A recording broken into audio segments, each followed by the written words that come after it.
नमस्कार प्यारे दोस्तों, नवनिर्माण एकेडमी में आपका स्वागत है। मैं लेकर आया हूं एसएससी जीडी के ऐसे सवाल जो कि एसएससी जीडी की परीक्षाओं में गणित के ऐसे प्रश्न जो कि सबसे ज्यादा बार पूछे गए हैं उन पर आधारित आज मैं कराऊंगा आपको सवाल। देखिए, पहला सवाल बोर्ड पर है कि जब समय को 8 वर्ष बढ़ा दिया जाता है तो 1500 रुपए की राशि पर लगने वाला साधारण ब्याज जो है वो 30 रुपए बढ़ जाता है, तो यह धन किस दर पर साधारण ब्याज पर दिया गया था। तो यहां पर सबसे पहले वो चीजें निकाल लीजिए, लिख लीजिए जो चीजें दे रखी हैं। देखिए, सबसे पहले दे रखा है इन्होंने यहां पर समय, तो समय जो है समय है 8 वर्ष और राशि कितनी है, मतलब मूलधन कितना है। मूलधन है 1500 रुपए, मूलधन है 1500 रुपए और साधारण ब्याज मतलब एसआई कितना है, एसआई है 30 रुपए। तो देख लीजिए, हमारे पास फॉर्मूला होता है साधारण ब्याज बराबर मूलधन गुणा दर गुणा समय बटे 100। इस तरीके से ये सवाल होता है। तो जो ब्याज लगा है वो 30 रुपए लगा है, मूलधन है जो मूलधन है वो 1500 रुपए है। दर के बारे में पूछा है समय, तो दर ज्ञात करो। दर को हम आर मान लेते हैं और समय 8 वर्ष जो बढ़ाया गया है वो है, और हम इसे कर लेते हैं। देखिए, इससे तो ये कट गया और 15 दूनी 30, ये 2 हो गया है। अब हमको जो आर मिला है, आर बराबर 2/8 है, ये हो गया है 1/4 और 1/4 का मतलब क्या है 0.24%।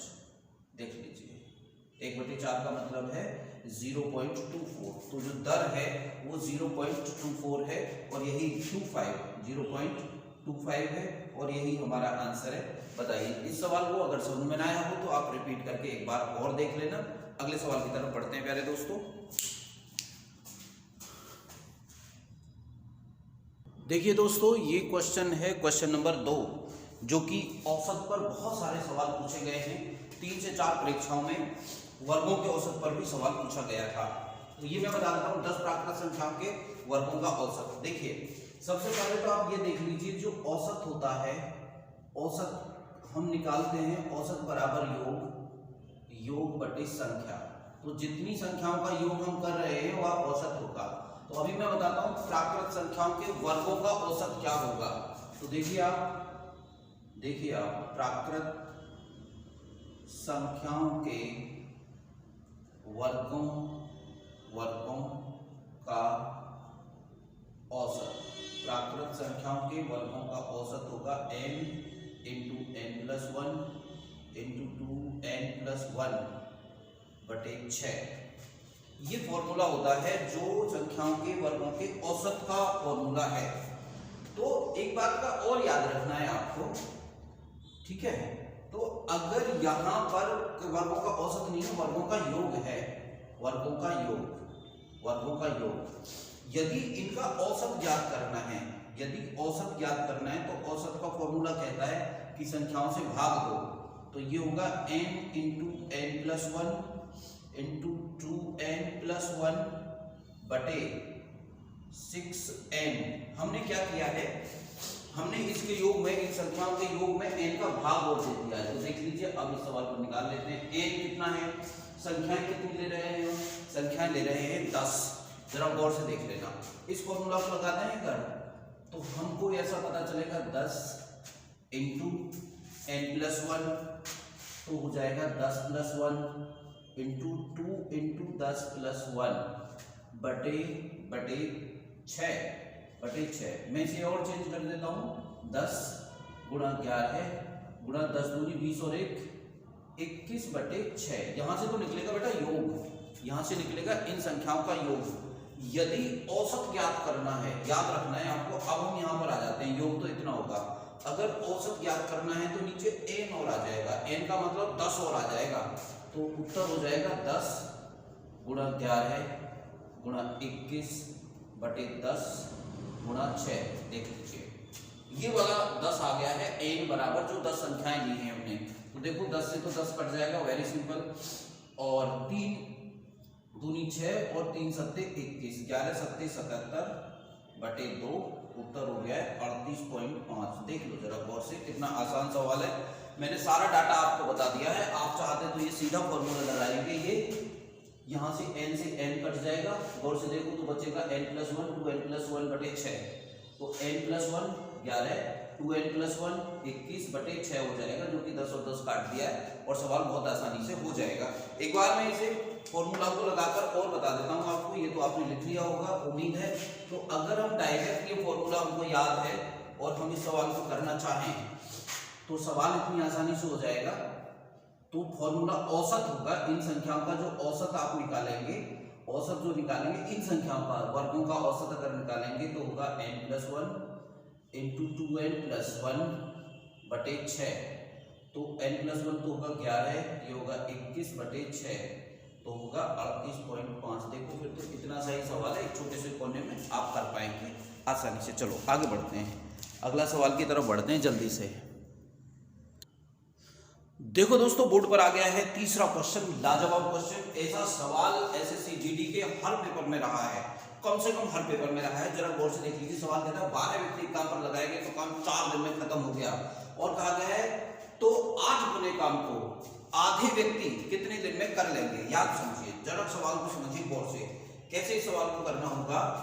फॉर्मूला होता है m1d1/m1d1/w1 काम, और m2d2/w2 ये भी काम है।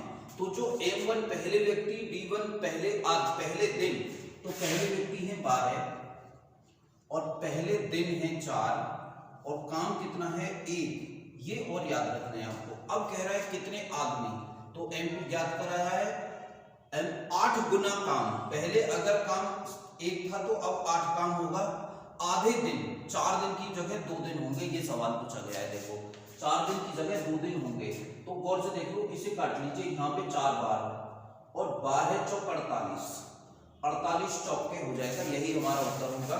तो m2 बराबर 48 चौके 4 8 32 का 2 हाथ से लगा 3 4 चौक 16 और 3 19, 192 दिन का समय लगेगा। आपको याद रखना है। कैसा लगा सवाल? बेहतरीन सवाल है, हर पेपर में, हर एसएससी जीडी के पेपर में ऐसा सवाल आया है, उत्तर प्रदेश पुलिस के पेपर में भी आ सकता है ऐसा सवाल।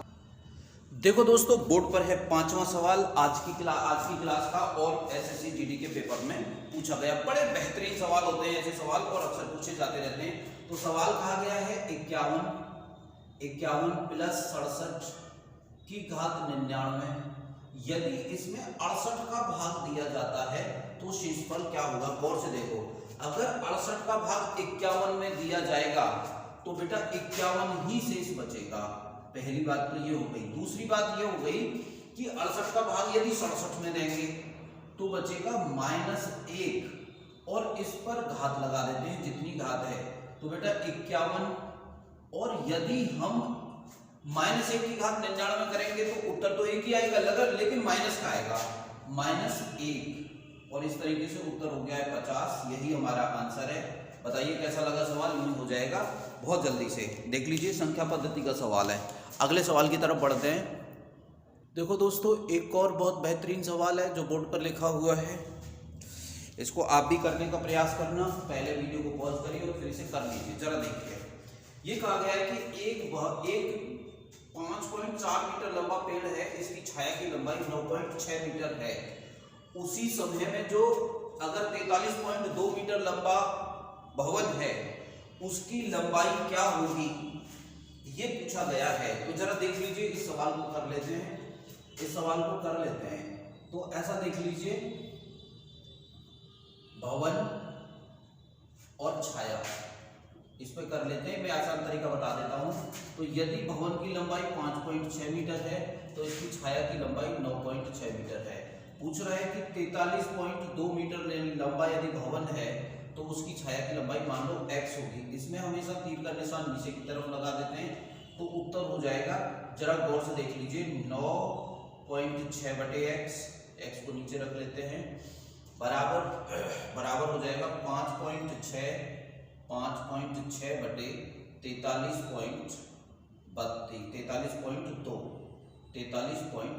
जिधर इस तीर का निशान है, नीचे की तरफ है ना इस तीर का निशान, उस संख्या को ऊपर रख लेते हैं दोनों तरफ से। अब हमको निकालनी है x की वैल्यू, देखिए x की वैल्यू निकालने के लिए होगा 9.6 गुणा 43.2 बटे 5.6। जरा देख लो 5.4 है ना, 5.4 का मतलब 54।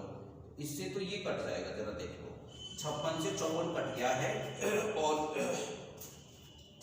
इन दोनों संख्याओं को आपस में अब हम लोग काट लेते हैं। ये तो 54 ही है ना, 54 ठीक है, 54 देख लीजिए, इसे काट लेते हैं। 9 छिक्के 9 पंजे 45, 9 छिक्के 54। 3 से काट लेते हैं, 3 से काट लेते हैं। 3 एकम 3 और 3 अट्ठे 24, 18 से कट गया है ये। 3 अट्ठे 24, 3 एकम 3 और 3 अट्ठे 24। 3 तिया 9 और 3 दूनी 6, 32 आ गया ना। तो इसे अभी 2 से काट लीजिए। 2 से ये 9 बार कट गया और 2 से ये 16 बार कट गया। 16 दूनी 32, 4 और 3 7 और 2 9 से इसे काट लीजिए। अब 9 तिया 27, 9 चौक 36, 36 अभी कितना बचा 72 और 9 अट्ठे 72, 9 अट्ठे 72। तो अब हमारा उत्तर होगा x बराबर 16 गुणा 4.8। देखिए 16 अट्ठे 128 का 8, 16 अट्ठे 128 का 8, हासिल लगा 12 और 16 चौका 64, 64 और 12 हो गया 76 बेटा। 76 पॉइंट इतने मीटर होगा। ये हो गया है हमारा क्वेश्चन। ठीक है, इस तरह के सवाल आप अपनी किताब में से जाके कर लेना। यदि एसएससी का पेपर है आपका आगे, तो उन पेपरों में इस सवाल को यूटिलाइज करने के लिए ऐसे सवाल कर लेना। चलो आगे बढ़ते हैं। अपनी किताब से जाकर 2-3 सवाल और लगा लेना। आरएस सवाल की किताब में पहले ही ऐसे सवाल हैं 2-3। देखिए दोस्तों, प्रतिशतता का सवाल है ये, जो बोर्ड पर आपको दिख रहा है। किस संख्या का 26 सही 2/3%, 26 सही 2/3% 164 होगा। जरा देख लीजिए, सवाल आसानी से हो जाएगा। 26 सही 2/3% की यहाँ पर बात की गई है। यदि 26 सही 2/3% की वैल्यू निकालनी है तो मैं यहाँ पर लिख लूंगा 20% प्लस 6 सही 2/3%। तो 20% की जो वैल्यू है वो तो है 1/5 और 6 सही 2/3% की वैल्यू है बेटा 1/15। 1/15 जब आप इसे जोड़ोगे तो 15 तो एलसीएम हो जाएगा, 15 तो एलसीएम हो जाएगा और 4, तो ये संख्या जो 4/15 है, याद रखना है। तो 4/15 है। ये जो टोटल संख्या है, जो मूल संख्या है, मूल संख्या तो है ये, मूल संख्या तो है ये है मूल संख्या। ठीक है, जिसके बारे में पूछा गया है। और ये जो है यही 164 है। तो अब जरा देख लीजिए, 4 यूनिट का मतलब क्या है 164। तो 4 से इसे काट दो, 4 चौक 16, 4 एकम 4। तो 1 यूनिट की जो वैल्यू है वो है 41। हमको चाहिए 15 यूनिट की वैल्यू। 15 यूनिट बराबर क्या होगा 15 गुणा 41 बराबर 15 एकम 15 भाई 5 होगा। 1 और 15 चौका 60 और 1 61, 165 होगा भाई। देख लो, हो गया सवाल। एसएससी जीडी में हर पेपर में ऐसा एक सवाल पूछा गया था। बोर्ड पर देख लीजिए, सवाल हो गया है। आगे की तरफ बढ़ते हैं, भाई। देखिए दोस्तों, बोर्ड पर है आज का अगला सवाल। इस सवाल को गौर से पढ़ लीजिए, बहुत ही इंपॉर्टेंट सवाल है, बहुत ही ज्यादा परीक्षाओं में आया है। ये प्रतिशतता के सवाल है। ये तो बहुत इंपॉर्टेंट होते ही हैं जनरली। तो जरा देखिए, ये कह रहा है कि 3 संख्या है, इनमें से 3 संख्याएं हैं। माना ये पहली संख्या है, ये दूसरी संख्या है और ये तीसरी संख्या है। पहली संख्या है, दूसरी संख्या है और तीसरी संख्या है। तो ये कह रहा है पहली संख्या तीसरी संख्या का 16% है तथा दूसरी संख्या 18% है। तो मान लेते हैं जो तीसरी संख्या है वो 100 है। तो पहली संख्या तो 16 होगी, 100 का 16% 16 होगा, तथा ये है 48%। तो ये 48 होगा, 48। देख लीजिए, जरा सवाल हो गया। पहली संख्या यदि 100 है तो सॉरी, तीसरी संख्या यदि 100 है तो पहली संख्या 16 होगी और दूसरी संख्या 48 होगी। वही इसमें दिया हुआ है। इसमें पूछा गया है कि जो पहली संख्या है वह दूसरी संख्या का कितने प्रतिशत होगी। तो पहली संख्या तो 16 है, पहली संख्या है 16 और दूसरी संख्या है 48। देखो जरा गौर से, तो इसकी वैल्यू हो गई है 1/3। 16 थी 48 और 1/3 का मतलब होता है 33 सही 1/3%। ये जनरली मालूम ही होता है। अगर 1/3 33 से 1/3% का आप भिन्न निकालेंगे तो 1/3 आएगा। या फिर आप देखना चाहते हैं 1/3 को प्रतिशत में बदलिए तो 100 से गुणा कर दीजिए, 100% हो जाएगा, तो 33 सही 1/3% ही आएगा।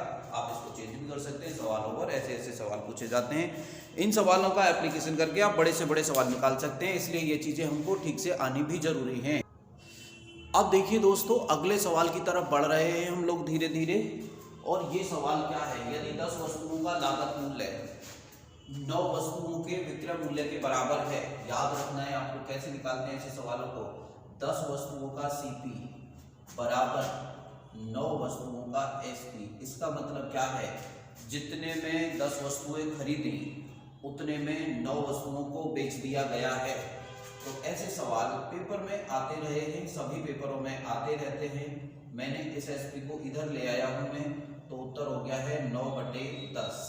इसका मतलब है 9 रुपए में खरीदी और 10 रुपए में बेच दी। याद रखना है। तो इसमें लाभ हो रहा है भाई, और लाभ कितने का हो रहा है, 1 रुपए का लाभ हो रहा है। याद रखना है। और ये जो लाभ है ये कितने रुपए के अगेंस्ट हो रहा है, ये 9 रुपए के अगेंस्ट हो रहा है। तो जिस क्रय मूल्य पर लाभ प्रतिशत निकाला जाता है तो 1/9 प्रतिशत निकाल देते हैं। इसका उत्तर आएगा क्या है, सही 1/9%। कितना सिंपल सा सवाल है, लेकिन ऐसे सवालों का अभ्यास करते हैं, ये तभी हमारी मुट्ठी में आ पाते हैं सवाल, और आप अभ्यास करते रहिएगा ऐसे सवालों का। देखिए दोस्तों, सवाल दिया गया है, ये अंतिम सवाल है वीडियो का। एक नल एक टंकी को 12 घंटे में भर सकता है। जब आधा टंकी भर गई, आधी टंकी जब भर गई, तो उसके बाद 2 और इसी तरह के नल, मतलब ऐसे नल जो इसी रफ्तार से काम कर सकते हैं, 2 नल और खोल दिए गए। आधा भरने के बाद अब इसमें 3 नलों ने काम करना शुरू कर दिया, टंकी को भरना शुरू कर दिया है 3 नलों ने। तो टंकी को पूरा भरने में कितना समय लगा, ये सवाल पूछा गया है। तो टंकी को भरने में पूरा कितना समय लगा, याद समझ लीजिए। एक नल एक टंकी को 12 घंटे में भरता है। यदि नल टंकी को 12 घंटे में भरता है बेटा, तो काम कितना हो गया, काम हो गया है जी 12 यूनिट। काम कितना हो गया है, 12 यूनिट। अब देखिए नल 12 घंटे में भर देता है 12 यूनिट को, तो इस नल की जो क्षमता है, इस नल की क्षमता है 1 यूनिट। ठीक है, तो नल की क्षमता, नल की क्षमता, क्षमता का मतलब नल की क्षमता है 1 यूनिट। क्यों है 1 यूनिट, क्योंकि यही नल तो 12 घंटे में भरता है। इसका मतलब ये 1 यूनिट काम कर देता है, 1 बाल्टी पानी डाल देता है। ऐसा मान सकते हैं आप, काम है 12 बाल्टी का, नल की क्षमता है 1 बाल्टी डालने की 1 घंटे में।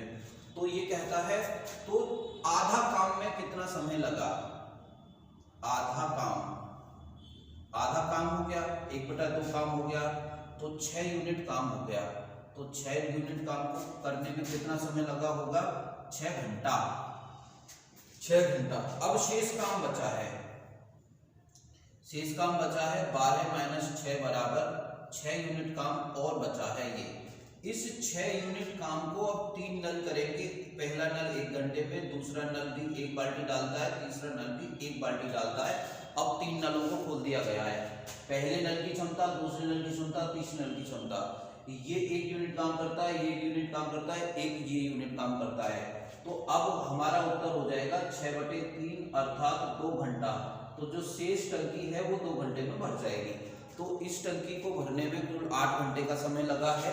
ऐसा क्यों और ऐसा कैसे पता चला, ऐसा इसलिए और ऐसे पता चला कि पहले 6 घंटा चल चुकी है टंकी, अब 2 घंटा और चल रही है।